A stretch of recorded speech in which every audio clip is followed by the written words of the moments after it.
WBZ and CBS News are honoring the 60th anniversary of the March on Washington. To learn from history, we must take time to reflect on history. And tonight, WBZ's Paul Burton shows us how Dr. Martin Luther King's speech still has emotional impact. Demonstrations for freedom and human dignity. This was a march around freedom.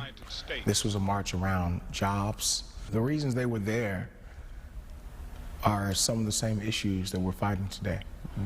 And we were talking about the wealth gap. They were talking about jobs and opportunity. We were talking about voting rights. It was a speech that impacted a nation. I have a dream that one day this nation will rise up and live out the true meaning of its creed. Now, 60 years later, Dr. Martin Luther King Jr.'s I Have a Dream speech is still inspiring all types of people today. Well, Dr. King preached here. Dr. Willie Bodrick II is pastor of 12th Baptist Church in Boston. At this very pulpit? Right here, this pulpit, Dr. King preached. Like King, he too grew up in Atlanta, came to school here in Boston, and now preaches behind the same pulpit Dr. King used back in the mid-1960s. To have that history and to stand in the very places where someone who is an American giant who changed this nation stood is such an honor. Why do you think Dr. King had such a deep love for the city of Boston? That the King that we know didn't just arrive. He went through a journey. Yeah. He went through a process. He was being shaped and molded in the shadows of Boston to help him understand the moment that he was living in. The first time that Coretta Scott ever heard Martin Luther King preach was right here in 12th Baptist Church. And they partnered in the work of bringing about civil rights to our country. How has Dr. King inspired you the most? He says that there's a fierce urgency of now, and they came to actually make their voices known and be heard. It was a interracial coalition of folks who came and marched on Washington. 60 years ago was Martin Luther King's I Have a Dream speech. New England Patriots owner Robert Kraft says Dr. King's leadership and what his speech stood for has helped inspire him to launch a Stand Up to Hate campaign, which he launched in 2023. Martin Luther King had his dream, and it behooves all of us to work hard to let that dream come true and stay alive. Now he speaks around the world against anti-Semitism, racism, and all forms of hate.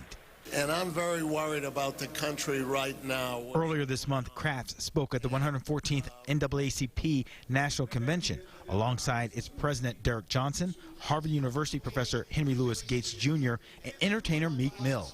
In what ways did Dr. Martin Luther King's speech inspire you? There are things going on in the country that are not good signals.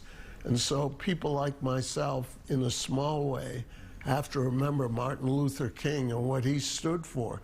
I don't know what it's like to walk into a room with black skin, but I do know I've had discrimination and bigotry targeted to me just because of the religion I was born into. Just like Martin Luther King said in his speech, hand in hand or arm in arm, brothers and sisters, all pushing back against hate and discrimination of any kind. Many things will happen as a result of the march. The dream lives on.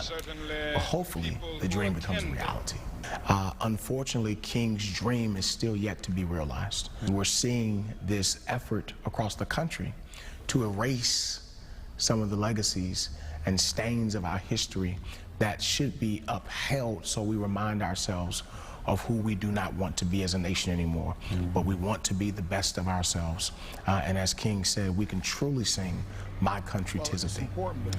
In Boston, I'm Paul Burton, WBZ News.